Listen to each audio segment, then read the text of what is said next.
It's all right. People are still arriving. Guys, if you can hear us, please let us know. We're dealing with some technical issues which aren't in our control. They're out of our control. Yes, I think entirely out of our control. They can hear us now. Can you hear us? Let us know if you can hear us. Drop in the comments. Let us know. Exactly. Behind us, you can probably just make out the Stade Ahijo turf. Absolutely, man. So we're talking first about Ghana against Morocco. You have been a little bit generous, I felt, about the Black Stars. You're right, Morocco are a stronger team, but when you talked about chemistry, I think you had a great point, because that midfield, Partey and Babu, so much potential, but it just wasn't clicking, was it? It wasn't clicking because, you know, if you have Partey who would want to play the free roll type of football when it comes to the national team. So when you go to Arsenal, he sits. He plays as a defensive shield for the defense. Now when he comes to the national team, he wants to get the opportunity to play the free roll, but he couldn't get it. It was given to Andre Ayew to do it, and he couldn't do it well. So you would have Partey as a number 10? Exactly. Doing the free roll for Ghana, play maybe Wakasu and Baba in the middle. They can do the timing, then you give Partey the important to go forward. And when you give him the chance, he can do better. I like your thinking. I think you're a tactical mastermind. We spoke yesterday to Rajovic in the press conference about strong performances, weak performances, and he said he still believes that Partey can be the player of this tournament. He's backed Thomas Partey to improve, not only improve, but be the player of the tournament. What do you think? Partey is an X factor for the Black Stars. I mean, he's a deputy captain for the Stars. Remember that when he was at Arsenal, he was interviewed and he rated himself only 4% out of 10, 4 over 10. It tells you that he knows that he's not doing well. Yeah. He's really catching up. Remember that he only played a good game against their last game Arsenal played. He did so well. I think against Man City. Man City. It's fantastic performance. Exactly, before coming to the tournament. So he needs time to gel with the squad.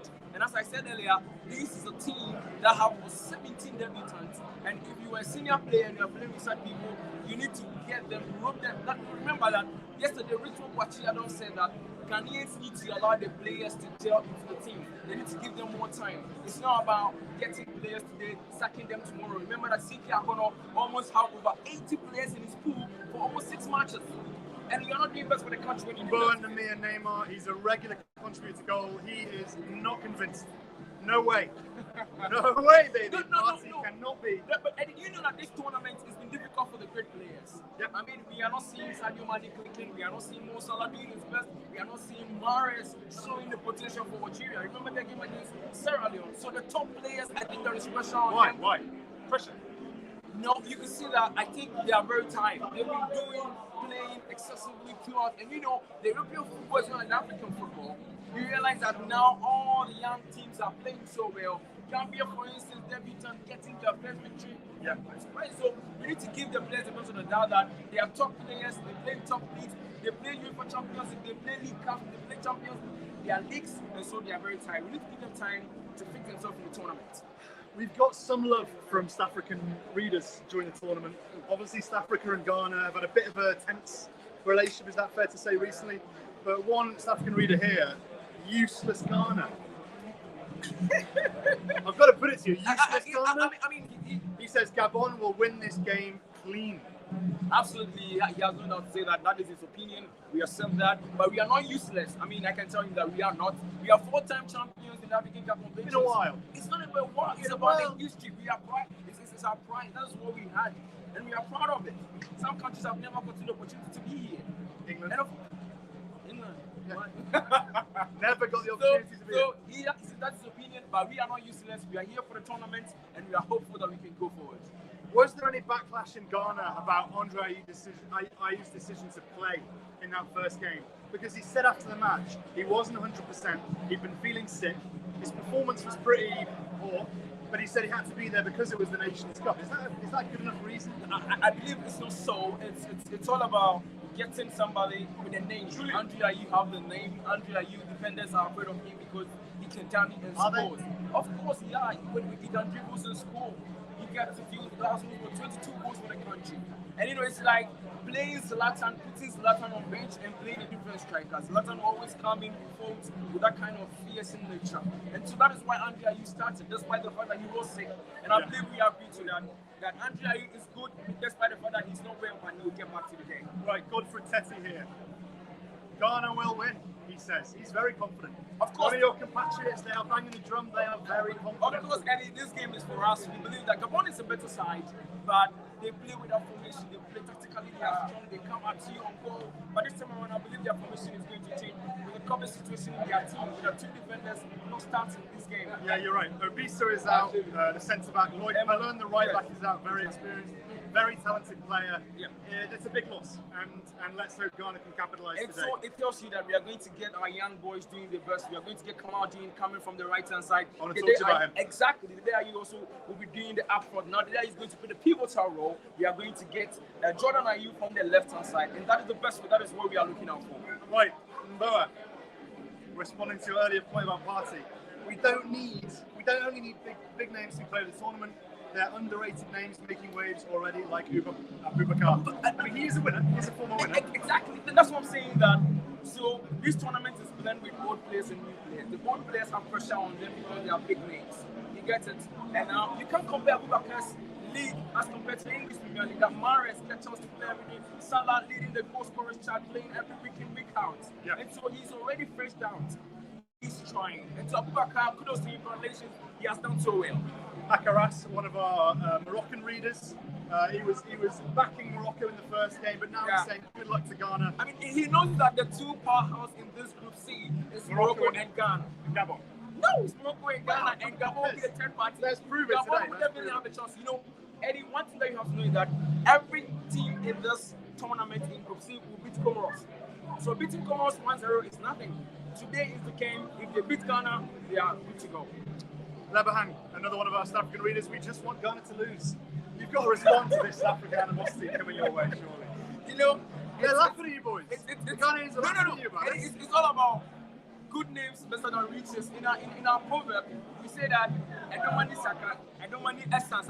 What it means is that all eyes on the person who is making the name in the world. So all eyes on Ghana because we are making the names in the world. Or Gabon. And we will beat Gabon. Gabon has not been in the news for quite long, and you know that. Let's talk a little bit about Sulemana. You mentioned him there. I think in the first game wasn't outstanding. He lost the ball 5 times, more than any other player in the game, apart from Boufal, I think, but obviously Boufal got the goal. What do you make of that performance, and are you excited about what he can bring to this tournament? I think that he needs some time. Remember that he was with Rennes, and before getting to the team, he got the team 2 days before the game started. And remember that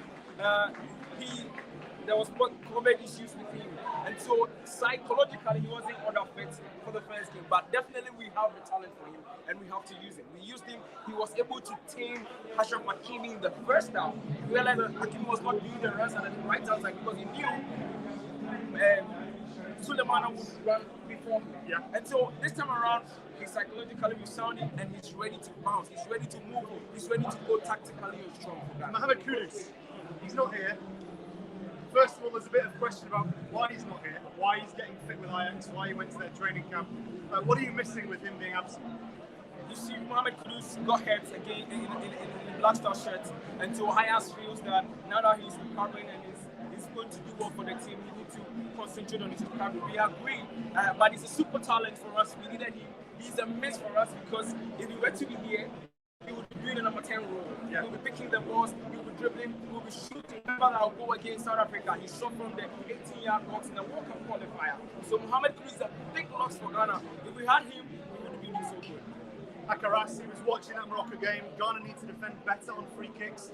Morocco wasted a lot of goals on free kicks. Exactly. I told you that Saïd on that day got almost 4 balls to his head, and he could have scored from that set piece. And so we need to do something about set pieces. I believe Amate and Chico playing today as centre pair for the Black Stars. They need to do better because Aubameyang is that tall who can punish up with that. Is that Ghana's best centre back pairing in your opinion? As it stands now, that is what we have. Because in terms of comparatively to the big men, no. We've gotten some good centre. Samuel Osako were quite impressive. He was good for Bayern. He was good for us in the World Cup. And so these are good players. But this is their turn. Amate and Chico, this is their turn, and they need to do better. Whenever I see Chico play, I know it's bad, but I always think of that Mali friendly, where Ghana got terrible. Yeah. And that was a dreadful international debut. So I'm glad to see he's been you've kept faith in him. Yeah. He's still getting his chance to play. He's still getting his chance to, I think he's learning. Yeah. He's been a formidable defender. Early on when he came to the Black Stars, he was just going pound for pound. He doesn't calculate so well. He just go in and kick and not getting penalties, getting red cards. But now, remember that he was the first person to have gotten the first yellow card for Ghana in the tournament against Morocco. And so this time around, he's learning and they are shaping the disciplinary aspect. That's why I'm saying that Ghana brought an inexperienced team, young team, and we are just hoping that they can do better for the country. Another word from Lebagang here in South Africa. The whole of South Africa stands behind Gabon today. Ghana will not win. And you know where this is coming from. I mean, fighting them in terms of World Cup qualifier, taking us to FIFA. I just hope there's no Gabon victory today. Because the South African celebrations will exactly. And when we do too, we also celebrate. South Africa, I think now, they should understand that we are friends and we continue to be friends. We are brothers actually, South Africa. Magna Joshua, Ghana is winning. Exactly, I mean, we support there, Ghana is really winning. But tactically, we can't write away the Gabonese. And these Lamina back. Lamina back. Mario Lamina is Luanga, Bupenza, very dangerous players. Italy from the wing side. And so we can't write them off. Gabon is very good. We've assessed them and we know that they can be a thorn in our flesh. But remember, Ed, this is the Black Stars and we can do better. Before we go, Daniel, finally, prediction for you, from you. It's a 2-1 win for Ghana. Aubameyang will definitely get a goal today because he will do his runs behind our defense. But trust me, Daniel Trent is back to play behind Andre Ayew. And the wing side that we have today are Jordan Ayew and Kamaldeen. Gustav Benson will be a super sub and he will score a goal today. I'm going for Ghana 1, Gabon 2. Sorry. Why? Give us that. Eddie, tell us why. I mean, give me. I back my point with some kind of analysis. Because Gabon, I think they're going to be relaxed. They've got the points in the bag now from Comoros. Yeah. So they know that if they get one more point, or they could already go through with that, but they just need one more point to go through. So I think they'll be relaxed. They're welcoming back Aubameyang and Lemina.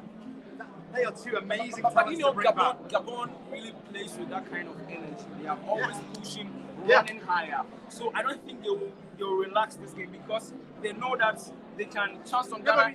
In the first 20 minutes, Eddie, they will come at us, and that is where you get their back line is already deteriorated because they don't have their regulars to start for them. So I'm coming to that.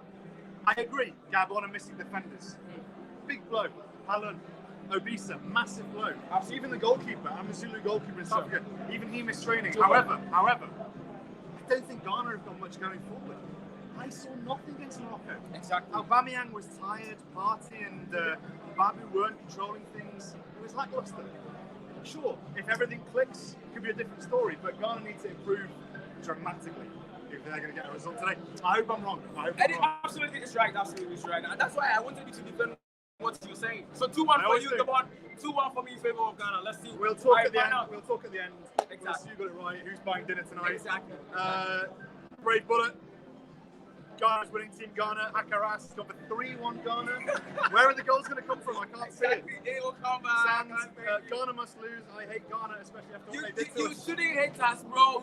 We love you. Thank you all for your comments.